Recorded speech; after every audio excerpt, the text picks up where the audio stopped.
का कार हैं या तो जराहों के पास इतना कंसेप्ट नहीं होता। मोस्टली आपके लोग वहीं जा रहे होते हैं बैकवर्ड इलाकों में। बहुत सारे लोगों का खौफ होता है एक ऑपरेशन का। अच्छा सर, ज्वाइंट के पास या ज्वाइंट से दूर हड्डी का जो फ्रैक्चर होता है, जोड़ के करीब होते हैं, उसमें हमारी ज्यादातर प्रेफरेंस होती है कि हम उसका जल्दी ऑपरेट कर दें। बाजू टूट जाता है तो वो जो प्लस्तर लगाते हैं जब प्लस कभी भी नुकसानदेह नहीं है।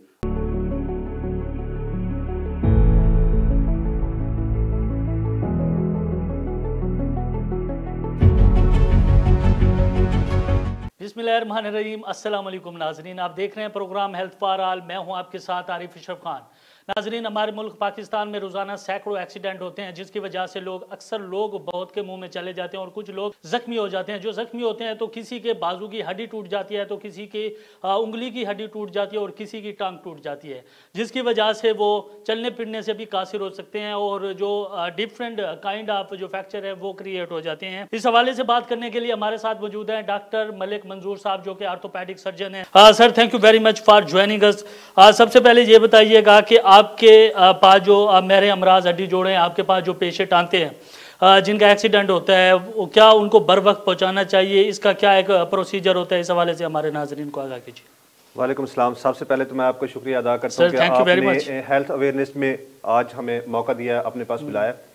जैसे आपने अपने इंट्रो में कहा है कि पाकिस्तान में रोजाना सैकड़ों एक्सीडेंट होते हैं, तो इस हवाले से मैं एक बात करना चाहूँगा। पाकिस्तान में हर 5 मिनट में एक एक्सीडेंट, जो WHO की रिपोर्ट है उसमें एक हो रहा है, और बिल्कुल पर एनम 35,000 जो अमवात हमारे पाकिस्तान में एक्सीडेंट की वजह से होती हैं, और 50,000 जो एक्सीडेंट की वजह से लोग डिसेबिलिटी का या किसी वजह से शिकार होते हैं। अगर हम पाकिस्तान में टोटल इस के पे एक्सपेंस देखें तो पाकिस्तान ऑलमोस्ट $9 अरब इस पे खर्च करता है, जो रोड साइड एक्सीडेंट की वजह से जो हम पेशेंट को ट्रीट करते हैं, या फिर हम जो इसके इंफ्रास्ट्रक्चर डैमेज होता है, कारें हैं, बाकी गाड़ियां हैं, उन पे हम खर्च करते हैं। जहां तक इंपॉर्टेंस आ जाती है एक्सीडेंट के बाद पेशेंट को, आपने जो क्वेश्चन किया है बहुत ही वैलिड क्वेश्चन है। अक्सर हमारे यहाँ ड्रॉबैक यही है कि हमारे यहाँ हेल्थ फैसिलिटीज शायद इतना अप टू मार्क नहीं है, या पेशेंट में इतना अवेयरनेस नहीं है। जब एक एक्सीडेंट होता है तो उसके बाद जो टाइम शुरू होता है उसको हम गोल्डन पीरियड कहते हैं। गोल्डन पीरियड वो होता है कि जिसमें जितना जल्दी पेशेंट आपके पास आएगा, आप उसको उतना ही जल्दी असेस कर सकते हैं, उसको उतना ही जल्दी ट्रीटमेंट आप स्टार्ट कर सकते हैं। जितने भी पेशेंट गोल्डन आवर्स में आपके पास आते हैं, वो हर 5 से 6 घंटे का हमारे पास गोल्डन आवर्स टोटल होते हैं, और फर्स्ट आवर जो होता है ना वो गोल्डन आवर होता है। पहले घंटे में या पहले 5 से 6 घंटे में जितने भी पेशेंट आपके पास आ जाएंगे, आप उनका जितना ट्रीट जल्दी कर देंगे, उनका आउटकम जो होगा वो उतना अच्छा होगा। मैं आपको जस्ट एक सिंपल, आपका टाइम जाए के बगैर एक एग्जांपल देता हूँ। अगर खुदा ना खासा किसी भी एक्सीडेंट में हमारी वेसल इंजरी हो गई है, जिनके रग कट गई है, अगर रग कट गई है एक्सीडेंट में, हड्डी मरीज, अब उसका 5 से 6 घंटे में हमने उसको वेसल को रिपेयर करना है। अगर खुदा ना खासा 5 से 6 घंटे में हम वेसल को रिपेयर नहीं करते, तो आप सिंपल भी फ्रैक्चर हो और उसका लिम्ब ज़ाया हो जाएगा। आप उसको उसमें इंटरवेन नहीं कर सकते तो लिम्ब ज़ाया हो जाएगा। और इसी तरह के एक्सीडेंट की वजह से, जैसे हमारे जो प्रोटोकॉल होता है वो हम ATLS प्रोटोकॉल हम इसको फॉलो करते हैं। आपके नॉलेज के लिए बताता हूँ। तो ATLS ये होता है कि जब भी आपका एक्सीडेंट होता है तो आपने पेशेंट को फर्स्ट जैसे असेस करना, तो आपने उसका एयरवे देखना है, ब्रीथिंग देखनी है, सर्कुलेशन है, या उसके न्यूरोलॉजिकल डेफिसिट है।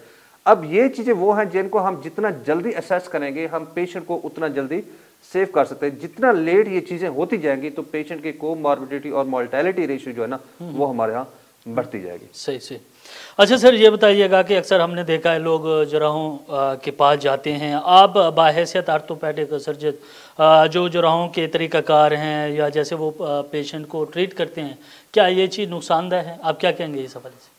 देखिए, क्योंकि हमारा प्रोग्राम ही सोशल अवेयरनेस के लिए है, तो ये आपका इंतहाई वैलिड क्वेश्चन है। मैं आपको अप्रिशिएट करता हूँ कि आपने इस फोरम पे इस तरह का एक क्वेश्चन रेज किया। देखिए, लोगों का हमारे यहाँ कंसेप्ट बड़ा डिफरेंट है आर्थोपेडिक के हवाले से, हड्डी के हवाले से।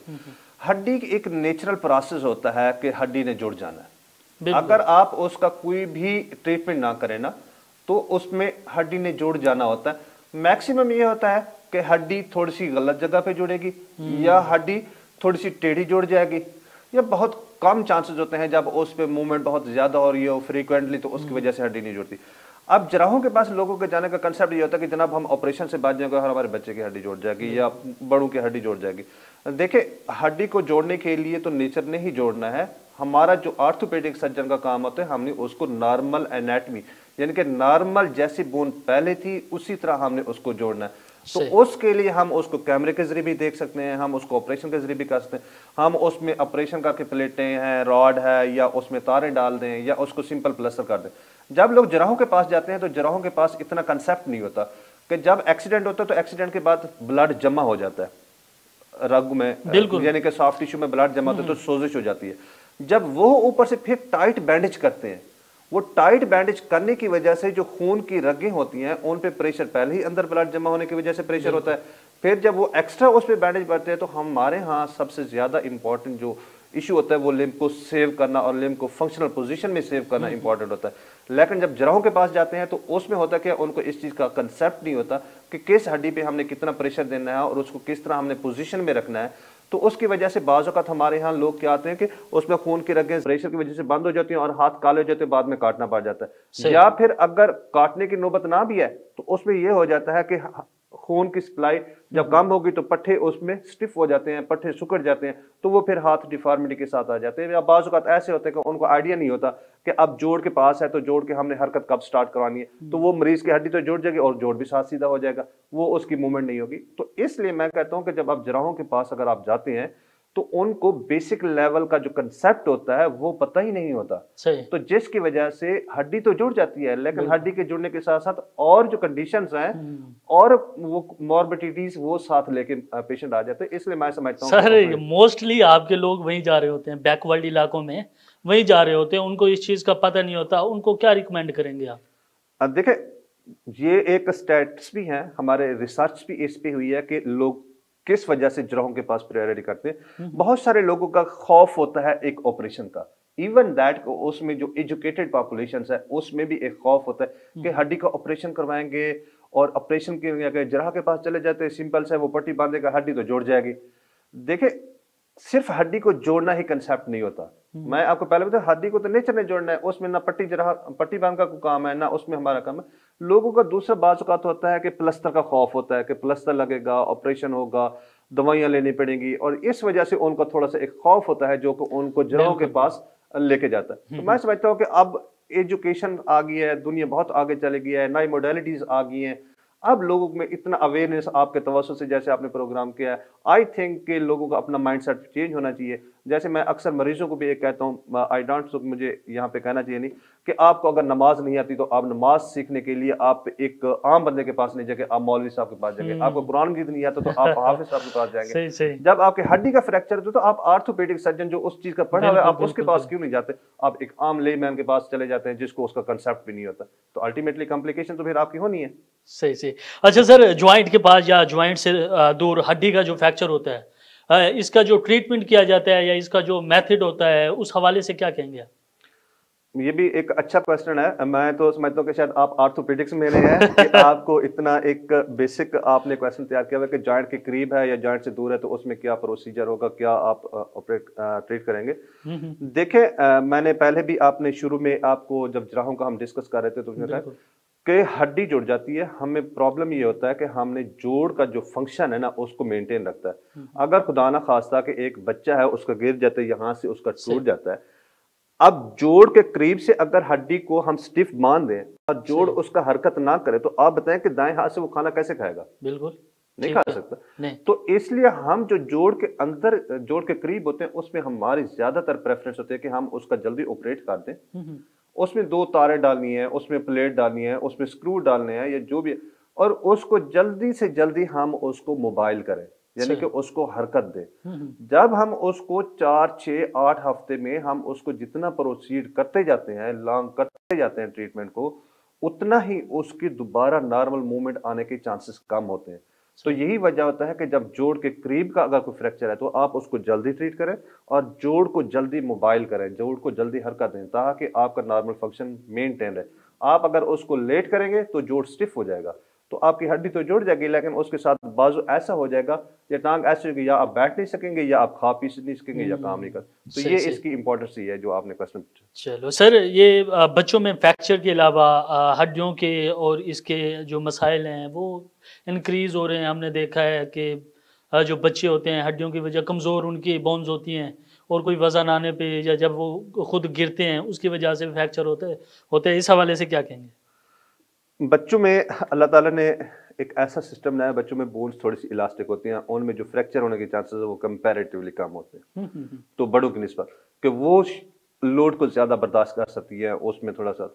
लेकिन बच्चों में जो आपका क्वेश्चन था कि फ्रैक्चर के अलावा बच्चों में क्या और मसले मसाइल हो सकते हैं, देखिए बच्चों में एक तो न्यूट्रिशन जो होती है ना वो बहुत इंपॉर्टेंट होती है, वेरी इंपॉर्टेंट होती है, कि उसमें जब न्यूट्रिशन कम होगी तो बच्चों में कुछ हड्डियों की बीमारियां साथ साथ होना स्टार्ट हो जाते हैं, जिसको हम मोस्टली रिकेट्स कह देते हैं, कि उसमें विटामिन डी की कमी हो जाती है और बच्चों में रिकेट्स हो जाती हैं हाथों पे, और छाती भी निकलना शुरू हो जाती है, ग्रोथ उनकी थोड़ी सी रिटार्ड होना जाती है। दूसरा जो मैं आपको इंपॉर्टेंट एक बात बताने लगा हूं कि जो बच्चों में प्रॉब्लम्स होता है वो ये होता है कि बच्चे एक हमारी कम्युनिटी में ना मोस्ट निगलेक्टेड है। वो बच्चों वालदैन को, पेरेंट्स को बहुत अच्छा भी लगते हैं, लेकिन वालदैन उनको बाज़ औक़ात निगलेक्ट भी कर देते हैं कि ये छोटा मोटा मसला है वो ठीक हो जाएगा, ठीक है।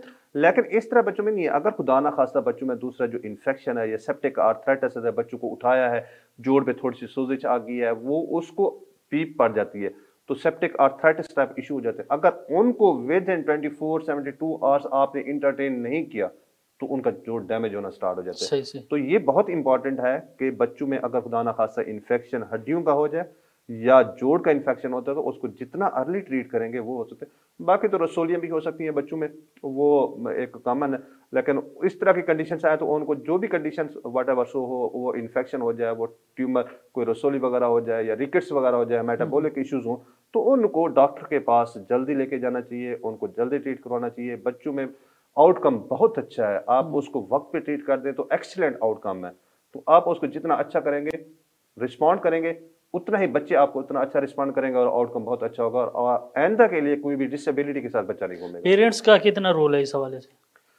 पेरेंट्स बाज़ औक़ात लैक ऑफ अवेयरनेस और लैक ऑफ नेग्लिजेंस या सोशो इकोनॉमिक स्टेटस की वजह से और लैक ऑफ फैसिलिटी की वजह से ये चीज़ें हमेशा आती हैं। जैसे मैं आपको एग्जांपल देता हूँ, हमारे पास निश्तर में बलूचिस्तान से भी पेशेंट्स आते हैं, केपीके से आ रहे होते हैं, इंटीरियर सेंस से भी इवन के पेशेंट आते हैं। जो रसोलियाँ है, अगर बच्चों का खुदा न खासा इन्फेक्शन है, हड्डियों का बढ़ जाता है, वहाँ पे लोकल किसी डॉक्टर को दिखा दिया, वो दम दरूद करवाने के लिए चले जाए, वो जराहों के पास चले गए, तो वो जब कॉम्प्लिकेशंस बढ़ जाती हैं तो फिर उनको होश आता है कि देखें ये तो मसला ठीक नहीं हो रहा, अब हम इसको डॉक्टर के पास। वो जो शुरू में आपको बताया था कि गोल्डन पीरियड होता है, वो गोल्डन पीरियड जब क्रॉस करके हमारे पास आते हैं फिर कॉम्प्लिकेशन। तो वालिदैन को जब मैं समझता हूँ कि देखें आपने पूरी खुशियां आपने बच्चों के लिए साफ करनी है, मेहनत करते हैं आप बच्चों के लिए करते हैं, ठीक है, आपने अपना जो भी देखना था बचपन गुजार लिया, आप बच्चों की केयर करें। अगर उनको छोटा भी मसला हो तो आप उनको दी बेस्ट फैसिलिटी प्रोवाइड करने के लिए आप जितना कुछ कर सकते हैं वो करें। सर बहुत इंपॉर्टेंट क्वेश्चंस है जो मैं आपसे पूछने जा रहा हूँ। ये एक आम क्वेश्चन भी है, इंपॉर्टेंट भी है, कॉमन भी है, इंपॉर्टेंट भी है। वो ये है कि लोग, बच्चों बल्कि बड़े लोग जिनका कोई फ्रैक्चर हो जाता है, कोई बाजू टूट जाता है, तो वो जो प्लास्टर लगाते हैं, जराहों के पास जाते हैं, प्लास्टर लगाते हैं, क्या वो नुकसानदायक है? प्लास्टर की अगर मैं आपको शॉर्ट उसकी थोड़ी सी हिस्ट्री बनाऊं, ये शहजादा हेनरी था, ठीक है, ये इनको प्लास्टर ऑफ पेरिस बोलते हैं। बिल्कुल, प्लास्टर ऑफ पेरिस कहते इसी वजह, वो जब वहां पे गए तो उन्होंने देखा कि इनकी दीवारें बड़ी खूबसूरत सी थी जिप्सम की वजह से। तो उन्होंने पूछा कि ये किस वजह से है, इतना खूबसूरत दीवारों पे क्या लगाया हुआ है? उन्होंने कहा ये जिप्सम है। वो फिर वहां पे पेरिस लेके आए, तो उनने जो डॉक्टर उनके साथ एक टीम का था, उसने कहा यार जब इसको पानी में हार्ड कर थोड़ा सा वेट करते हैं तो इसके बाद इसकी स्टिफनेस आना स्टार्ट हो जाती है। तो हमने क्यों ना ये जो हड्डियां फ्रैक्चर होती हैं उनको टेम्परेरी हम मोबाइल करने के लिए तो उसको हम लगा दें। तो प्लास्टर ऑफ पेरिस थोड़ा सा गर्म होता है, ठीक है। पेशेंट को ये डर होता है कि ये गर्म है और नीचे स्किन खराब हो जाएगी। देखिए हम उसकी प्रोटेक्शन के लिए नीचे कॉटन रखते हैं, बिल्कुल, और दूसरा उसका एक स्पेसिफिक हम प्रेशर देते हैं। अक्सर तो मकसद यह है कि हड्डी को इमोबाइल करना, हड्डी वहां से बार बार हिलती ना रहे और हड्डी जोड़ जाए। बिल्कुल, प्लास्टर लगाने से कोई हड्डी जोड़ नहीं जाती, उसको हम सिर्फ हिलाने से रोक रहे होते हैं। सही से। तो और वही जो फट्टे बांध देते हैं और उसमें टाइट बांध देते हैं, वो प्लास्टर से ज्यादा टाइट बांध देते हैं, तो उसे हाथ तो काले हो सकते हैं। लेकिन प्लास्टर को डॉक्टर लगा रहे हो तो उसको पता होता है कि यहाँ पे मुझे कितना प्रेशर देना है और उसको किस हिसाब से। प्लास्टर कभी भी नुकसान देनी है। मैं समझता हूँ कि हमारे जितने भी आर्थोपेडिक्स में इनोवेशन हुई है, जो इन्वेंशन हुई, उसमें सबसे बेस्ट जो मुझे लगती है वो प्लास्टर लगता है। क्यों? उसमें आप किसी भी कट के, किसी भी चीज के आप पेशेंट को सपोर्ट भी दे सकते हैं, आप पेशेंट का परमानेंट इलाज भी कर सकते हैं। तो इट्स एन एक्सीडेंट, इससे बिल्कुल नहीं घबराना चाहिए और इसका कोई भी नुकसान नहीं है अनटिल अनलेस कि आप ये नेग्लिजेंस करें। हम केयर भी समझा के भेजते हैं कि सोजिश हो जाए तो इसका क्या क्या हाल है, लेकिन मैं समझता हूँ कि इसका कोई भी नुकसान नहीं है और ये करवा लेना बेहतर है। अच्छा सर, बुजुर्गों में हड्डियों जोड़ों का जो दर्द है वो काफ़ी आम होता है। अक्सर हमने देखा है कि मोस्टली जो बुजुर्ग होते हैं, कभी उनको किसी जॉइंट में पेन हो रहा होता है, कभी किसी जॉइंट में पेन हो रहा होता है। इसकी मेन काजेज क्या है, इस हवाले से क्या बताएंगे? देखिए दर्द जो है ना, इसको हम अल्लाह ताला की एक नेमत कह सकते हैं। वो कैसे? ठीक है, कि जब तक हमें पेन नहीं होगा ना, हम डॉक्टर के पास नहीं जाएंगे। बिल्कुल। This is the alarm, first alarming sign जो कि मरीज को कहता है कि देयर इज समथिंग रॉन्ग, आप डॉक्टर के पास जाएं। गुड। अगर खुदा ना खासा किसी को कोई ऐसी रसोली है जो बिल्कुल साइलेंट पड़ी है और उसका पता ही तब चलता है कि जब वो बहुत ज्यादा जिस्म में फैल चुकी होती है और फिर आपको पता चलता है और उसमें वो ज्यादा डेंजरस है। जहां पे दर्द की बात है ना, जोड़ों में दर्द की और कमर में दर्द की, जो आपका क्वेश्चन किया, कमर में दर्द और जोड़ों में दर्द की मुख्तलिफ वजूहत है। हमारा लाइफस्टाइल जो है ना, ये बहुत ही आजकल एक ऐसा लेजी लाइफस्टाइल हो गया है। हमने बैठना है, खाना पीना और सोना है, हमारी एक्टिविटी नहीं है, हमारी एक्सरसाइज नहीं है, हमारी डाइट अप टू मार्क नहीं है। ओबेसिटी का लेवल देखें, बीएमआई हम अब जो करते हैं वो अगर हम देखें हमारा बेस से बहुत ज्यादा होता जा रहा है। उसकी वजह से होता क्या है कि हमारी डाइट ना होने की वजह से और हमारी एक्टिविटी ना होने की वजह हड्डियों पे इतना स्ट्रेस नहीं पड़ता। जब हड्डियां तब ही वो एक्टिव होती हैं जब उन पर थोड़ा सा स्ट्रेस पड़े। तो इसकी वजह से ऑस्टियोआर्थराइटिस, जोड़ों के दर्द, ये मोटापे की वजह से हो सकती हैं, स्मोकिंग की वजह से होती हैं, लेजी उसकी वजह से हो सकते हैं, ओवरवेट की वजह से हो सकती हैं। और बाकी जो ज्यादातर प्रॉब्लम होते हैं कमर के वो जो बुजुर्ग में होता है उसको हम टर्म बोलते हैं ऑस्टियोपोरोसिस। ऑस्टियोपोरोसिस में 40 साल से ज्यादा खवातीन है, उनमें थोड़े से इश्यूज आते हैं, मेटाबॉलिक उनमें आना जो है, हार्मोनल चेंजेस आना स्टार्ट हो जाते हैं, या बुजुर्ग हैं तो उनमें ज्यादातर ये ऑस्टियोपोरोसिस स्पाइन का होता है, हड्डियों का भुरभुरापन हम जिसको कहते हैं। तो उसकी वजह से दर्द हो सकते हैं। लेकिन जब भी आपको, मैं पहले बताया कि पेन नेमत है, जब भी आप इसको स्टार्ट हो रहा, अगर उस वक्त आप इसको रिस्पॉन्ड करेंगे तो आई थिंक कि इसमें काफी बेहतर आउटकम आपको मिलेगा। नाजरीन, हमारे पैनल में डॉक्टर मलिक मंजूर साहब जो कि आर्थोपैडिक सर्जन हैं, उस हवाले से, जॉइंट के हवाले से, बोन्स के हवाले से, जो हड्डियाँ टूट जाती हैं उस हवाले से हम गुफ्तगू कर रहे थे। या एक ब्रेक लेते हैं, ब्रेक के बाद दोबारा डिस्कशन का सिलसिला जारी रहेगा।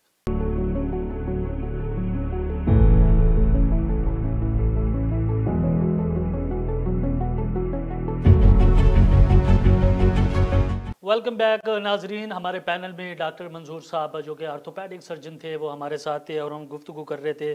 सर ये बताइएगा कि जिनको बोन्स की या जॉइंट्स का प्रॉब्लम होता है, जिनकी हड्डियां या बाजू टूट जाता है, तो वो खुद हकीम बनना शुरू हो जाते हैं, डॉक्टर बनना शुरू हो जाते हैं, वो खुद जाके मेडिसिन ले लेते हैं किसी स्टोर से, किसी डॉक्टर जो कि 2 साल 3 साल होते हैं उनसे जाके ले लेते हैं। इसका कितने नुकसान है, इस हवाले से बताइए। ये बहुत ही अहम क्वेश्चन है। कल मेरे पास इसी तरह के एक पेशेंट आई है। अनफॉर्चुनेटली उसको मैं जस्टिफाई करता हूँ कि क्या उसको प्रॉब्लम था। उसको एक्चुअली प्रॉब्लम ये था कि 60 ईयर एज थी, उसको कमर में दर्द था, जो मैं पहले डिस्कस कर रहा था कि ऑस्टियोपोरोसिस है। अब उसकी वजह से ना वो हकीम के पास चले गए। हकीम ने उसको इतनी डोज में पूड़ियां दी जिनमें स्टेरॉइड्स होते हैं। अब उनको दोनों कूल्हों को वास्कुलर नेक्रोसिस हो गई। सही है। तो जब आप अनजस्टिफाइड तरीके से जाते हैं, जो आप ऐसे क्वालिफाइड या अनक्वालिफाइड पर्सन के पास जाते हैं, तो वो आपको जो ट्रीटमेंट दे रहा होता है उसको उसके नुकसान का नहीं पता होता। उसने देखा होता है कि पैनाडोल तो दर्द की गोली है, डिक्लोराड तो दर्द की गोली है, अब ये कितनी डोज में देनी है, इसको किस पेशेंट को देनी है, किसको नहीं देनी। अब नॉर्मली तो स्टेरॉइड तो डॉक्टर भी प्रिस्क्राइब करते हैं, लेकिन वो एक हम लिमिट डोज रखते हैं कि कहां तक सेफ है, उसमें दे सकते हैं। जब आप उसकी डोज एक्सीड करना स्टार्ट करते हैं तो वो प्रॉब्लम करते हैं। जैसे आप आपको मैं बता रहा था कि अगर स्टेरॉइड्स हकीम देते हैं ज्यादातर, उसमें हड्डियों में खून की सप्लाई कम हो जाती है और हड्डियां जोड़ खत्म होना शुरू हो जाते हैं। और जो एनसेड्स हैं ये गुर्दों में बहुत ज्यादा इफेक्ट करते हैं। तो इनसे बहुत सारे पेशेंट्स हमारे पास एनसेड इंड्यूस अल्सर मैदे के और एनसेड इंड्यूस नेफ्रोपैथी के साथ आते हैं, जिनके गुर्दों के टेस्ट खराब होते हैं, गुर्दे खराब होना शुरू होते हैं, गुर्दे फेल होना स्टार्ट हो जाते हैं। इसलिए जो अनजस्टिफाइड मेडिसिन है, एनसेड्स को जो हम मेडिसिन देते हैं, डिक्लोरान या पेन किलर, इनको 5 से 7 दिन के लिए दिया जा सकता है। उससे ज्यादा आप लंबे अरसे के लिए दे रहे हैं तो फिर आप अपने गुर्दों के लिए आप रूटीन वर्कअप करवाएं, गुर्दों का कोई देखें और जिगर को देखें, आप मैदे के आगे कोई प्रॉब्लम है या नहीं है उसको देखें, तो इनसे ये प्रॉब्लम फिर स्टार्ट होना स्टार्ट हो जाते हैं। सही। अच्छा सर, बच्चों में जो टेढ़े पाँव होना शुरू हो जाते हैं, जो उनकी बोन्स होती हैं वो जो रिकेट्स की बीमारी जिसे कहा जा सकता है उसकी वजह से भी हो जाती है। इसका क्या ये बेसिक चीज़ क्या है जिसकी वजह से ये पाँव टेढ़े? दो चीजें को आप थोड़ा सा मिक्स कर गए। हुँ, हुँ। बच्चों में टेढ़े पाँव जो होते हैं ना, एक होते हैं उनको पैदाइशी तौर पे टेढ़े पाँव है। ठीक है, जब बच्चा पैदा हुआ है और उसके टेढ़े पाँव, जिसको हम क्लब फुट बोलते हैं ठीक है। या सीटीईवी हम अपने उसमें मेडिकल टर्मिनोलॉजी में करते हैं, या फिर हम देखते हैं कि बच्चों के पाँव टेढ़े अगर खुदा ना खास्ता हो रहे बाद में, पैदाइश ठीक थी, अब बाद में हो गए हैं। बाद में हो गए। इन दोनों का इलाज भी डिफरेंट है, दोनों के काजेज भी डिफरेंट है। गुड। अगर बच्चों में पैदाइशी टेढ़े पाँव है तो it's a so much simple, इसमें कोई भी परेशानी की बात नहीं है। ठीक पैदाइशी है। टेढ़े पाँव, तो पैदाइशी में जो क्लब फुट होते हैं उनके लिए तो हम कॉन्सेटिक कास्टिंग करती है, प्लस्तर करते हैं, एक्चुअली आम जुबान में आपको तो प्लस्तर करते हैं, और 4 से 6 प्लस्तर होते हैं और उसमें 100% नॉर्मल हो जाती है। अल्हम्दुलिल्लाह मेरे जितने भी पेशेंट्स हैं जिनको मैंने गुड। कॉन्सेटिक किया, दैट 100% आउटकम है और 100% पेशेंट्स नॉर्मल हैं। लुक लाइक उसको बाज़ वक़्त जब पेशेंट फॉलो अप पे आ रहे होते हैं 2-3 साल के बाद, अब हमारे पास पेशेंट फॉलो, उनसे पूछना पड़ता है कि किस पाँव का था, हुँ, ठीक है? तो वो कहते हैं डॉक्टर साहब दोनों पाँव के थे। यानी कि वो इतना पेशेंट नॉर्मल हो जाता है अगर आप उसको सही। जस्टिफाई टाइम पे प्लस्तर करवाएं। हुँ, हुँ। अगर आप 1 या 2 साल बच्चों को टेढ़े पाँव को घर लेके बैठे रहें और उसके बाद फिर उसका इलाज करवाने से फिर उसको सर्जरी की तरफ जाना पड़ता है, और जब भी बच्चों पे सर्जरी होती है टेढ़े पाँव के लिए तो फिर उसके आउटकम भी थोड़े कम हो जाते हैं। जितना लंबा होते जाएगा, 10 से 12 साल तक आपने इलाज नहीं करवाया तो फिर उसका आउटकम भी डिफरेंट होगा। और दूसरा आपने पता है जैसे रिकेट्स का बोला, ये होता है एक्चुअल कैल्शियम और विटामिन डी की बिल्कुल, डेफिशिएंसी की वजह से ना। बिल्कुल। तो अब बच्चों को दूध नहीं पिलाते, बच्चों को कैल्शियम विटामिन डी आप वो नहीं दे रहे होते, तो उनकी कमी की वजह से अगर हो सकता है तो फिर आप उनको ट्रीट करते हैं, टेस्ट करवाते हैं, देखते हैं कि उसकी किस बेस की वजह से न्यूट्रिशन डेफिशिएंसी हो रही है, या हुँ, हुँ। हमारे जिसमें जहाँ पे विटामिन बन रही है गुर्दों में या वो जिगर में उसकी सिंथेसिस हो रही है, वहां पे कोई डिफेक्ट है तो उसको ट्रीट।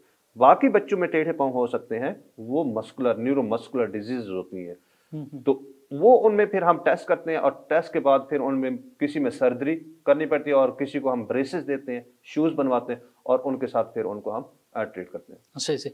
अच्छा सर, मरीज़ों में देखा गया कि इलाज के बाद उनके जो जॉइंट्स होते हैं उसमें हरकत नहीं आती, हालाँकि वो जुड़ भी जाते हैं, वो काम भी कर रहे होते हैं। इसकी मेन वजह क्या है? इस हवाले से बताइएगा हमारे नाज़रीन को। ये भाईजान सबसे शुरू में हमने इसको डिस्कस भी किया है।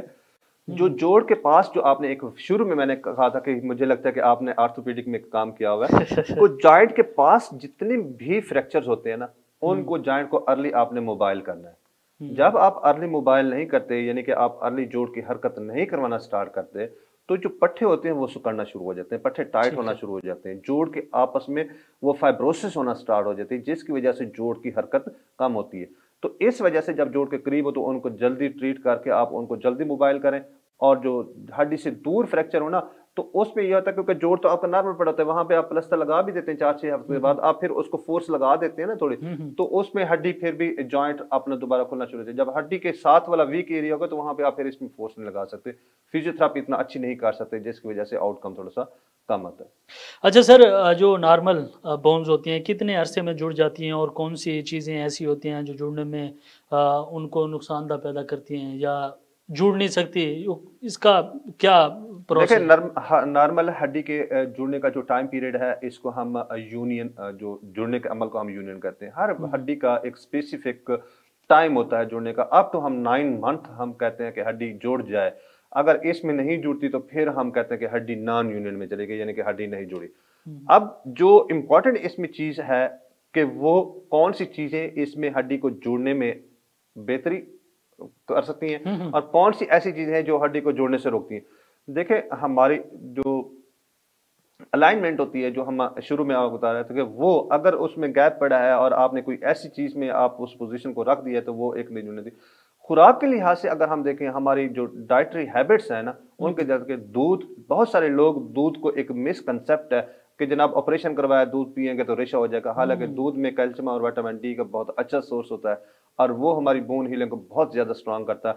और मैं तो अक्सर पेशेंट को समझा के भेजता हूँ कि आप अगर ऑपरेट करवा के जाए, आपने 2 टाइम आपने कम अज कम, कहता हूँ कि आपने इसके हिस्से का भी दूध खुद पी जाना है। तो ये तो बहुत इतना अच्छा है हड्डियों के उसके लिए। गोश्त खाएं, कीमा खाएं, हुँ, हुँ। अंडे खाएं और ड्राई फ्रूट्स खाएं, ये हड्डियों के लिए बहुत अच्छा होता है। और जो चीजें इसको नुकसान देते हैं, हमारे यहाँ देखें अनफॉर्चुनेटली, फिर मुझे एक अफसोस भी होता है स्मोकिंग इतना आम है, इसको तो हमने जस्ट ट्रेंड समझ लेते हैं ना कि स्मोकिंग को, या जस्ट अ फैशन है, या थकावट हो गया, डिप्रेशन हो गया स्मोकिंग। ये जो स्मोकिंग है ना, ये सिर्फ आपकी हड्डियों को भुरभुरा नहीं करती, ये सिर्फ हड्डियों को भुरभुरा, ये हड्डियों का एसिड अच्छा। में खा जाती है, ये हड्डियों को जोड़ने के प्रोसेस को इतना कम कर देती है ना, ये आप उसको इमेजिन ही नहीं कर सकते। इसके अलावा ये जो स्मोकिंग है, ये खून की रगों को इतना तंग कर देती है, उसमें हार्ट अटैक है, उसमें खून की रगों का बर्जर डिजीज होती है, जिसमें पाँव काले हो जाते हैं, ये हो जाते हैं। तो स्मोकिंग है, डायबिटीज मेलाइटिस अगर किसी को है, ये है, और मोटापा है, एक्टिव लाइफ नहीं है, ओल्ड एज है, ये वो फैक्टर्स होते हैं जो कि हड्डियों को जोड़ने में थोड़ा सा प्रॉब्लम करते हैं। तो मैं अक्सर मरीजों को कहता हूँ सिगरेट ना पिया करें, सिगरेट के जितने पैसे हो ना, उससे आप दूध लेके वो पी के करें, वो आपकी हड्डियों के लिए बहुत अच्छा है। सर प्रीवियस शो में हमारे साथ जो कि हार्ट के डॉक्टर साहब थे, डॉक्टर बिलाल, उनसे मैंने क्वेश्चन किया कि जो बैकवर्ड इलाके के लोग होते हैं वो समझते हैं कि जी डॉक्टर साहब को तो छोड़ें, तो ये जो स्मोकिंग है ये हमारा अपना काम है, हम करते रहेंगे। इस हवाले से उनको क्या मैसेज देना चाहेंगे? स्मोकिंग एक साइलेंट किलर है। हम जब फोर्थ ईयर में थे तो उसमें हमारी एक रिट्रोस्पेक्टिव और प्रोस्पेक्टिव स्टडी होती थी, तो उसमें कम्युनिटी मेडिसिन में हम पढ़ते थे। तो उसमें दो ग्रुप हम बनाते थे कि एक वो ग्रुप है जो सिगरेट पी रहा है, और एक वो ग्रुप हम लेते थे जिसको कैंसर डेवलप हो गया। तो कितने लोगों जिसमें कैंसर डेवलप हो, कितने लोग पीछे हम देखते थे कि भाई वो सिगरेट पीते थे या नहीं, सही। और कितने। तो एक्चुअली स्मोकिंग बहुत ज्यादा लंग कैंसर हैं, या स्मोकिंग जो हड्डियों की बीमारियां है, जुड़ना ना जुड़ना, और हड्डियों को भुरभुरा करना, हड्डियों को वीक करना, खून की रगों को मोटा करना, इसमें स्मोकिंग का बहुत ज्यादा रोल है। ये स्मोकिंग बहुत ज्यादा इसको इफेक्ट करती है। तो मैं तो ये मैसेज देना चाहूंगा कि देखें, पाकिस्तान, मुझे अभी एग्जैक्ट तो स्टार्ट नहीं है, आई थिंक 3.5 या 4 बिलियन जो है ना वो पर एनम स्मोकिंग पे पाकिस्तानी अवाम खा पी जाती है। बिल्कुल, बिल्कुल। और 9 अरब डॉलर तो हमारे ये जो एक्सीडेंट्स होते हैं उस पे, और IMF से जो हम कर्जा लेते हैं ना हर साल, वो 6 अरब डॉलर के राउंड अबाउट लेते हैं। तो मैं कहता हूं कि पाकिस्तान की मुआशियत इतनी वीक है कि आप थोड़ी सा मेहरबानी करें कि इस चीज़ को थोड़ा सा अवॉइड करें, और पाकिस्तान को भी थोड़ा सा बूस्ट अप करें, और अपनी इम्यूनिटी को भी बूस्ट अप करें। तो सिंपल से यही मैसेज करता हूँ कि ये आपकी इम्यूनिटी के लिए अच्छी नहीं है। सही। अच्छा सर, हाथ या पाँव मुकम्मल तौर पे कट जाने की सूरत में मुस्तकिल जो मजूरी है उससे किस तरह उसको बचाया जा सकता है? क्योंकि लोग जिनके पाँव या हाथ मशीनों में काम करते वक्त कट जाते हैं, या बैकवर्ड इलाकों में टोका मशीन जैसे कहते हैं, जिसे कहते हैं, उससे कट जाते हैं, इसको जो मुस्तकिल जो मजूरी है उससे बचाने के लिए क्या प्रोसीजर है? मैंने आपको शुरू में बताया आरपी कि जो फ्रैक्चर है ना उसमें 35,000 हमारे पास डेथ्स होती हैं एनम ऑलमोस्ट, और 50,000 हमारे पास फ्रैक्चर के मुख्तलिफ यानी कि डिसेबिलिटी के साथ या माइनर डिसेबिलिटी के साथ या बाकी चीज़ों के साथ, ट्रॉमा के साथ पेशेंट आते हैं। देखिए, उस पर डिपेंड करता है कि आपने किस पेशेंट्स को कितना अर्ली ट्रीट किया है और उसका कितना अच्छा प्रोग्नोसिस आ सकता है। जब आप उसको अर्ली ट्रीट कर देंगे और उसका प्रोग्नोसिस इतना अच्छा होगा, जितना वो कॉम्प्लिकेटेड होता जाएगा उसका डिसेबिलिटी रेट जो है ना वो बढ़ता जाएगा। अब वो पेशेंट जिनका हाथ या पाँव कट जाता है उसको हम किस तरह प्रिवेंट कर सकते हैं? देखिए, इसको प्रिवेंट करने के लिए हमें जाना पड़ेगा कि इसका कॉज ऑफ ट्रॉमा क्या था। अगर तो टोका मशीन इंजरी के वजह से फ्रीक्वेंटली हमारे हो रहे हैं, हाथ या पाँव कट रहे हैं, कि देखें तो हम फिर उनको सेफ्टी मेयर्स क्यों नहीं इंडोर्स करवाते? बिल्कुल। अगर हमारे रोड साइड एक्सीडेंट डेली बढ़ रहे हैं, एक स्टैट है कि पाकिस्तान में 2030 तक 300 टाइम्स एक्सीडेंट बढ़ जाएंगे, 300 टाइम्स एक्सीडेंट बढ़ जाएंगे। और देखें कि उसमें हमारे जो सेफ्टी मेयर्स हैं हम उनको क्यों नहीं इंडोर्स करवाते, एक्सीडेंट के बाल को क्यों नहीं कम करवाते? जब एक पेशेंट हाथ काट के हमारे पास आएगा, उसका हम रोना रोते हैं कि हम हाथ कटने से बचा क्यों नहीं सकते? एक जराह के पास मेल ट्रीट होकर पेशेंट आता है, उसका हाथ या पांव जाय हो जाता है, हम उसको तो आगे कहते हैं कि भाई इसको हम बेहतर कैसे बना सकते हैं? क्या हेल्थ केयर कमीशन आल्दो कि वो अच्छा काम कर रहे होंगे, तो वो इस चीज को क्यों नहीं रोक सकते? डॉक्टर्स की फैसिलिटीज, अब एक बखर से आता है, अब बखर से वो पेशेंट मुल्तान वास्कुलर इंजरी के साथ प्रेजेंट करता है, तो हम बखर से मुल्तान आने में 4 से 5 घंटे लगते हैं। बिल्कुल। हम हेल्थ फैसिलिटी को वहां पे क्यों इतना अप टू मार्क नहीं करवाते कि वो चीजें हो? जब बढ़ जाते हैं, देखें उसमें जब एक डिजीज हो गई, अगर खुदा ना खासा टोका मशीन इंजरी हो गई है, एक पाँव कट गया, तो उनके लिए यह है कि प्रोसेसेस हमारे पास होते हैं। पेशेंट का अगर खुदा ना खासा पाँव कट गया तो उसमें हम प्रोसेस से लगवा देते हैं, उसके साथ पेशेंट विद वॉकर या विद आउट वॉकर या विद क्रचेस या विद स्टिक वो नॉर्मल लाइफ गुजार सकता है, चल सकता है। हैंड डिसेबिलिटी तो it is very difficult to treat, कि एक नॉर्मल हाथ का जो फंक्शन है वो एक एबनॉर्मल जो हम प्रोसेस लगाते हैं उससे उतना गेन नहीं कर सकते। बस एक पेशेंट की तसल्ली के लिए ना वो होता है कि हम उसमें प्रोसेस वगैरह दे सकते, लेकिन फिर भी मैं समझता हूँ कि जो रूट काज हमारे हैं उनको प्रिवेंट करना चाहिए, ताकि डिसेबिलिटी, और ये भी एक डिसेबिलिटी का जो तबका है ये भी पाकिस्तान की मईशत पे बहुत ज्यादा इफेक्ट करता है। बिल्कुल बिल्कुल। एक पूरा घर में एक अगर खुदा ना खासा डिसेबल पेशेंट हो तो वो पूरा घर डिस्टर्ब होता है। बिल्कुल इसी तरह रिसेंटली मेरे पास एक पेशेंट, फॉलो में सॉरी आपका टाइम, रिसेंटली एक पेशेंट मेरे पास बिलो नी एम्पुटेशन बायलेटरल, यानी कि दोनों साइड पे उसका वो रोटावेटर के साथ है, ट्रैक ये एग्रीकल्चर में यूज करते हैं, तो उसमें दोनों पाँव आ गए, दोनों पाँव घोड़े से नीचे कट गए अनफॉर्चुनेटली बाबा जी वो, लेकिन वो पूरी फैमिली पे बर्डन है, पूरी फैमिली डिस्टर्ब है उनकी। बिल्कुल इसी तरह। अच्छा सर, टाइम की किल्लत है, थैंक यू वेरी मच, आप ने हमें ज्वाइन किया। आप पब्लिक मैसेज क्या देना चाहेंगे? हड्डी जोड़, क्योंकि मैं माहिर अमराज हड्डी व जोड़ हूँ, और हमारे यहाँ रूटीन में ट्रॉमा और ट्रॉमा से रिलेटेड और दूसरी जोड़ों की बीमारियों के साथ मरीज आ रहे होते हैं। मैं समझता हूँ कि जो बंदा जितना एक्टिव रहेगा, फिजिकली एक्टिव रहेगा, उसको जॉइंट पेन, बोन पेन, पट्ठों का दर्द है, पट्ठों का खिंचाव है, ये उसको कभी भी नहीं हो सकते। आप हमारे स्पोर्ट्समैन को देख लें, वो 70-70 साल के होते हैं, वो ऐसे हेल्दी एक्टिव लग रहे होते हैं, ठीक है। उनकी बेसिक रीजन क्या होती है? They are active. और हमारा जो लाइफस्टाइल है इतना सीडेंटरी लाइफस्टाइल होता जा रहा है कि हम बैठे हैं, खाते पीते और सोते हैं, और हमें कोई काम करते हैं और हमारे पास अपने लिए, ज़ात के लिए कोई टाइम नहीं है। तो मैं समझता हूँ कि अगर आपने अपनी ज़ात के लिए टाइम निकाल लिया तो आपने सबसे अच्छा वही है टाइम आपके पास कीमती, जो आपने अपना डिसेबल रहने से, मरीज रहने से बेहतर है कि आप अपने लिए टाइम निकालें, खाना पीना थोड़ा सा अच्छा रखें। और ये जो एक फैशन है आप इसको तर्क कर दें कि स्मोकिंग है, चाय है, आपने सिगरेट पी रहे हैं, ये चीज़ें कर रहे हैं, और बाकी जो नशा वगैरह, these are not a good for bone health as well as our overall health. Thank you very much. Nazreen, हमारे पैनल में डॉक्टर मलिक मोहम्मद मंजूर साहब जो कि आर्थोपैडिक सर्जन है वो हमारे साथ मौजूद थे। उनसे हमने उस डिसीज़ के हवाले से डिस्कस की। उनका जो पब्लिक मैसेज था वो ये था कि जो उनके जो खुराक है उसको अच्छा रखा जाए, जो स्मोकिंग है उससे गुरेज किया जाए, क्योंकि उनकी जानिब से ये कहना था कि आप जो वर्जिश है उसको डेली वाइज आप करें, क्योंकि वर्जिश करने से ना तो ब्लड प्रेशर बढ़ता है और ना बाकी डिजीज़ लगती है। नाजरीन, हेल्थ के नए इशू के साथ एक दफ़ा दोबारा हाजिर होंगे, तब तक आरिफ अशरफ को दीजिएगा इजाज़त। अल्लाह हाफिज़।